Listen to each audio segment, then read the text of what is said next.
극한의 냉전기였던 1960년대 소련군이 괴물 반자동 저격소총 SVD를 원거리 분대 지원하기로 도입했다는 첩보가 전해지자 서독 HK사는 1968년부터 SVD에 대적할 총기 개발에 착수한다.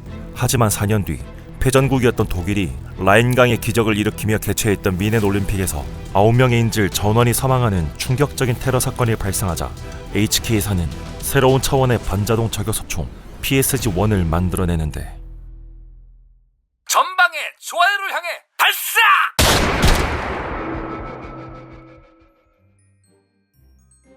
요즘 쏘런 애들이 이런 거 쓴다며? 아이 겁나 잘 빠졌죠? 얘가 선 넘는 발언하네. 야, 이거 척성무기야, 척성무기. 콘만 번지르르 해가지고. 아이 그거 우리 저격총보다 2배는 잘 맞아요. 에? 진짜? 자식들 안 되겠구만. 야, 약 챙겨서 지하실 한번 다녀와. 아이 그러죠 뭐. PSG-1의 이모 저모를 살펴보기 전에 먼저 짚고 넘어가야 될 총이 있어. 아니 뭔데? SVD의 대항마로 개발된 G3SG-1이야. 아, SVD 때려잡으려고 개발한 총이 저거였어? 그렇지. 데뷔 년도는 PSG-1과 동일한 1972년이고 G3의 꽁무니에 붙은 SG는 샤프슈테 개베어의 약자로 저격 소총이란 뜻이야. 핸드가드에 양각대 달고 개머리판에 칙피스 올린 거 빼곤 기존의 G3 저격형이랑 이게 큰 차이는 없는 것 같은데? 노노! 이번엔 좀 달라. 높은 명중률이 보장되는 셀렉트 그레이드 총료를 장착했고 이 권총 손잡이 내부에 방아쇠 압력을 낮출 수 있는 세트리거 팩을 달아놨어. 야 이건 진짜 필수겠네. G3가 방아쇠 압력 높은 걸로 유명하잖아. 그렇지. 이 독일 연방군 낙하 테스트 기준치가 조금 높은 편이라 방아쇠 압력을 2.7kg에 맞춰서 세팅을 해놨어. 기존의 G3 저격형은 이 방아쇠를 그대로 썼는데 G3SG-1은 기본 방아쇠 압력이 2.5kg이야. 그런데 이 방아쇠의 뒤에 달린 작은 레버를 뒤로 당기면 이 방아쇠가 뒤로 살짝 후퇴하면서 방아쇠 압력이 1.3kg으로 떨어지지. 2개의 방아쇠를 따로 당기는 셈이니까 더블셋 트리거랑 이게 동일한 원리구만. 그렇지. 덕분에 G3SG-1의 명중률은 2모아까지 올라갔지. 전용 저격탄을 쓰면 명중률이 더 좋아지겠는데? 이스로는 SVD를 애초부터 이 전용탄, 전용 스코프와 함께 세트 메뉴로 개발했지만 서독은 G3SG-1 전용탄까지 만들진 않았어. SVD가 전용탄 사용 시 명중률이 1.2모아인데 명중률 면에서 G3SG-1이 너무 뒤처지는 거 아니야? 2차 대전 당시의 평균 교전거리가 300m 내외였다는 점에서 비춰볼 때 2모하면 300m 거리에서 탄착군이 16.7cm니까 이 통상적인 집단전 상황에서 SVD에 비해서 뭐 크게 뒤떨어지는 수준은 아니지. 하긴 소련군도 비용 문제 때문에 SVD 전용탄 보급에 애를 먹었고 SVD도 보통탄 사용 시 명중률이 2모아로 떨어지니까 그렇게 볼 수도 있겠네. 하지만 이 미넨 올림픽 인질극 같은 상황을 G3SG-1으로 해결할 수 있느냐 하면 그건 아니지. 아씨, 엄청 까였네. 야, 이 정도 명중률로는 택도 없대.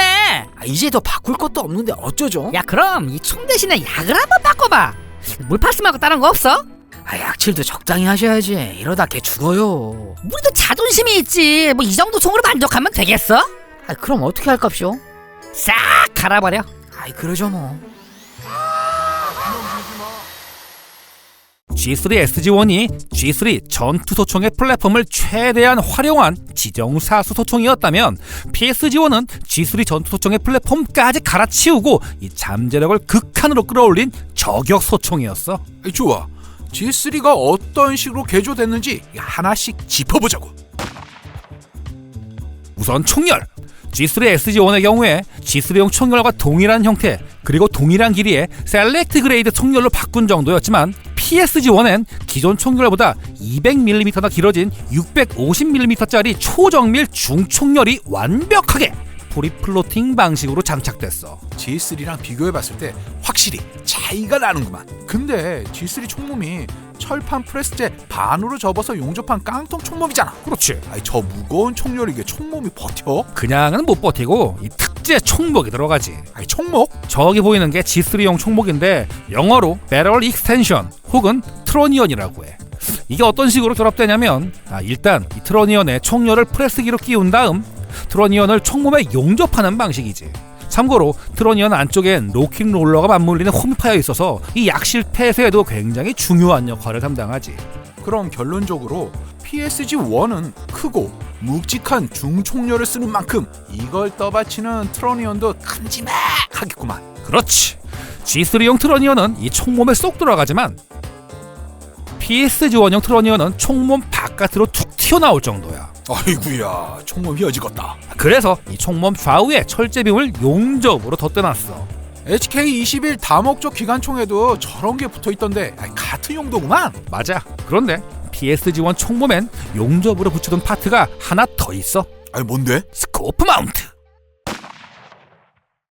아니 스코프 마운트를 총몸에 용접해버렸다고? 어차피 PSG-1을 이 스코프 없이 쓸 일도 없잖아. 하긴 그렇지. 그리고 이 착탈 시 스코프 마운트는 착탈할 때마다 미세하게 0점이 틀어질 우려가 있어. 아니 그래서 아예 용접을 해버렸다? 그렇지. 그런데 스코프 마운트랑 스코프가 이 나사로 연결되는 방식이라 전용 스코프 외에는 장착이 불가능해. 총과 스코프가 한 몸이라는 소린데 아니 어떤 스코프가 끼워지지? 고정식 6배율 핸솔트 스코프인데 이게 최대 600m 거리까지 낙차 보정이 가능해. 600m까지만 쓰라는 얘기구만.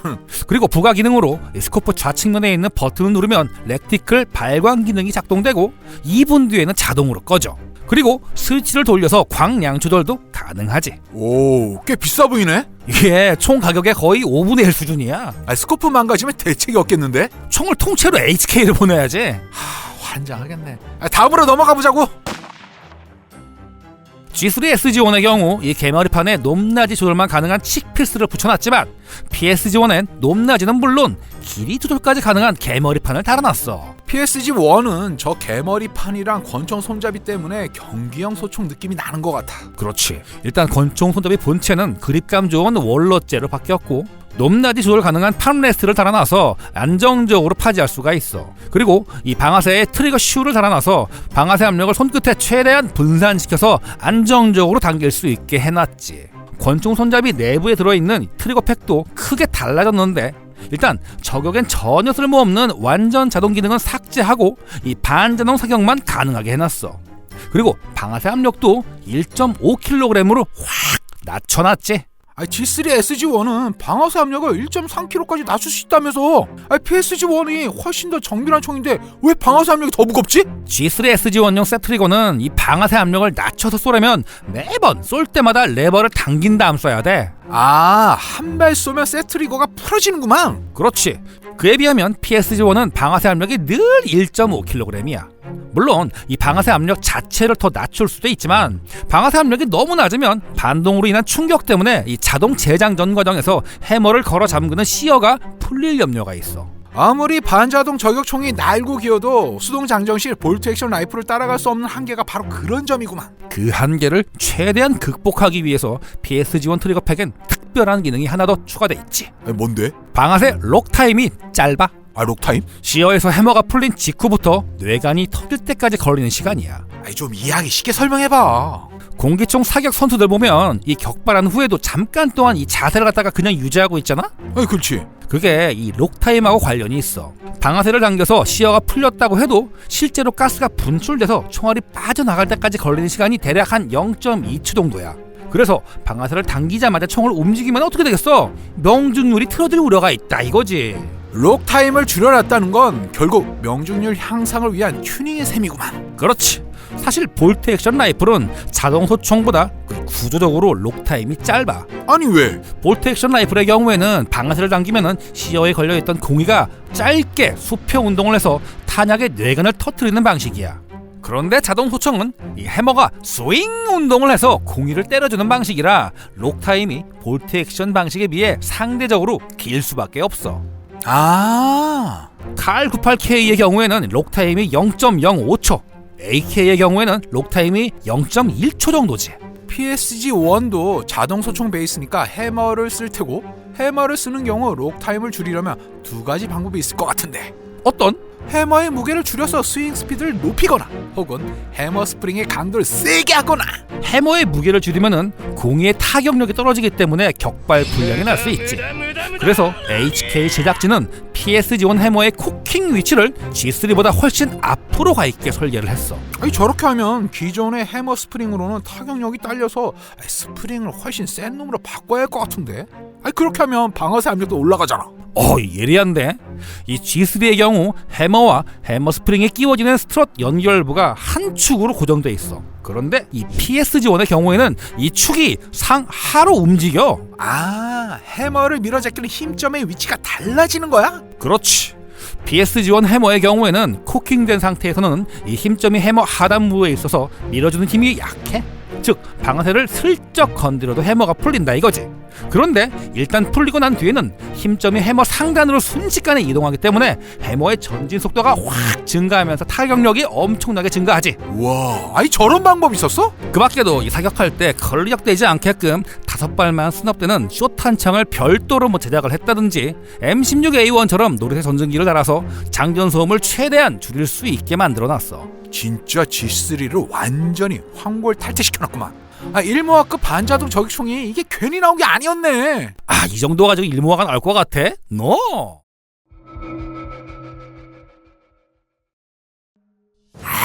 다 갈아치웠는데도 뭔가 좀 애매한데요. 이게 탄착군이 딱딱 모이는 게 아니라 이게 미세하게 퍼져요. 아이씨 이거 어떻게 하지?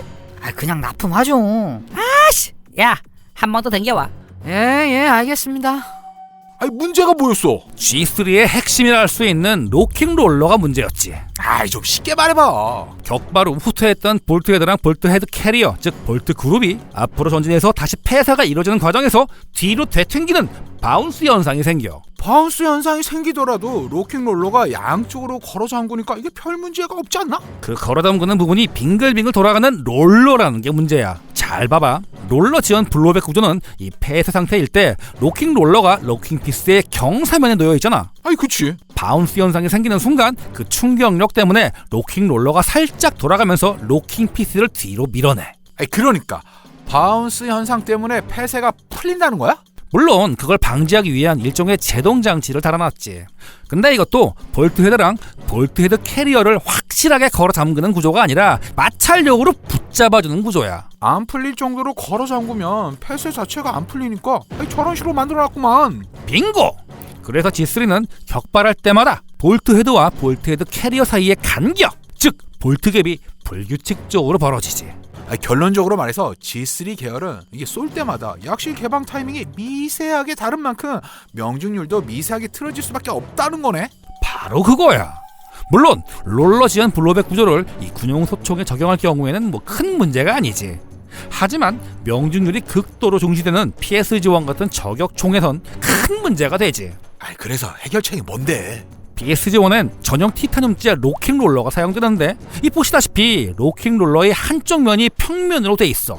그래서 바운스 현상이 발생해도 롤러가 돌아가지 않고 딱 고정되니까 이 볼트 갭이 항상 일정하게 유지될 수밖에 없지. 덕분에 PS-G1은 1모아 이상을 확실하게 보장하는 유일무이한 반자동 저격 소총으로 1972년에 데뷔한 이래 근 30년 정도 전세계 대테러 시장에서 독보적인 지위를 누렸지. 하지만 2000년대에 넘어오면서 PS-G1도 퇴물 취급을 받기 시작했지.